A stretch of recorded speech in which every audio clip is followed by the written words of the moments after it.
She dumped 12 broken cars at a single dad's door as a joke. He bought her dealership. The first tow truck arrived just after sunrise. Then came another. And another. By the time the sixth truck rolled away, 12 rusted, dented, lifeless cars covered every inch of the quiet gravel yard. Neighbors gathered on their porches, shaking their heads as they watched a single father stand silently beside his small home, staring at the mountain of twisted metal that had swallowed his driveway. Some laughed. Others felt sorry for him. Everyone believed it was the cruelest joke anyone had ever played in their little town. But none of them could have imagined that the same broken cars dumped there to humiliate him would one day become the reason he owned the very dealership that tried to destroy him. Before we continue, if you believe kindness, hard work, and second chances can change lives, please take a moment to like this video, share it with your friends, leave a comment telling us where you're watching from, and subscribe to Kindness Corner so you never miss another inspiring story. Merrick Nolan had never expected life to become so difficult. After losing his wife to a sudden illness 3 years earlier, every morning became a race against time. He woke before dawn, prepared breakfast for his 8-year-old son Rowan, packed school lunches, cleaned the house, and spent long hours repairing old vehicles behind his tiny home. His garage wasn't a real repair shop. It was little more than a weathered shed filled with worn-out tools collected over many years.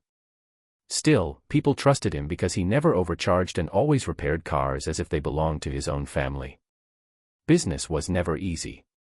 Some weeks he earned barely enough to pay electricity and groceries.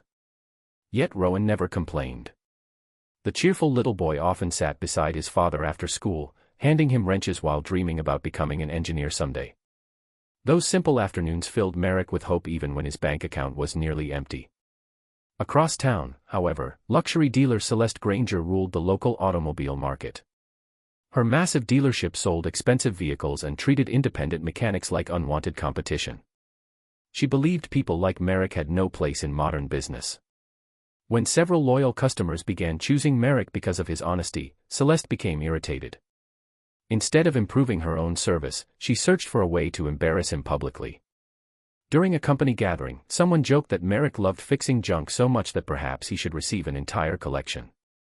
Celeste laughed louder than anyone else.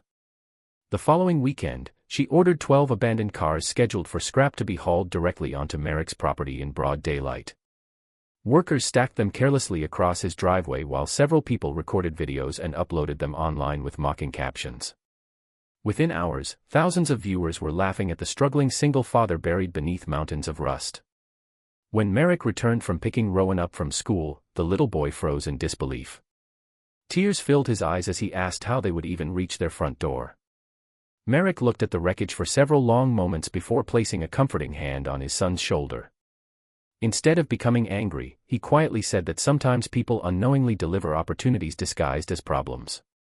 The next morning, while the town expected him to complain or give up, Merrick rolled up his sleeves and got to work.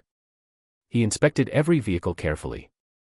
Most were beyond saving, but hidden among the damaged engines were rare transmissions, valuable vintage components, collectible wheels, and several discontinued parts that restorers had searched years to find. Piece by piece, he cleaned, restored, cataloged, and sold the usable parts to collectors and specialty mechanics across the country. Months passed beneath bright blue daytime skies filled with determination instead of despair. Merrick worked tirelessly every day while Rowan helped organize inventory after school. Their small yard slowly transformed from a scrapyard into an organized restoration workshop. Videos that once mocked Merrick now attracted viewers amazed by his patience and remarkable craftsmanship. Customers traveled from neighboring states just to have their classic cars repaired by the humble mechanic everyone had underestimated. The growing success allowed Merrick to expand his business. He hired young apprentices who struggled to find work, teaching them not only mechanical skills but also honesty, respect, and compassion.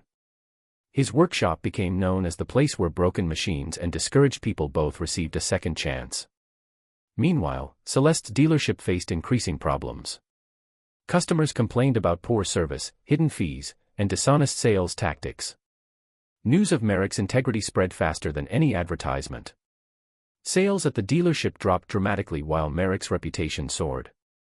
Eventually banks refused to extend additional loans, forcing Celeste to place the dealership up for sale before bankruptcy consumed everything she had built. The announcement surprised the entire town. Investors showed little interest because the business carried enormous debt.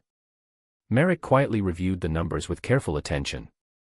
Thanks to years of disciplined saving and the unexpected profits earned from restoring the 12 discarded vehicles, he now possessed enough resources to make an offer. The same man once mocked for owning a pile of worthless cars walked confidently into the office and purchased the dealership. People expected revenge. They imagined Merrick celebrating Celeste's downfall or humiliating her the way she had humiliated him. Instead, he did something no one saw coming.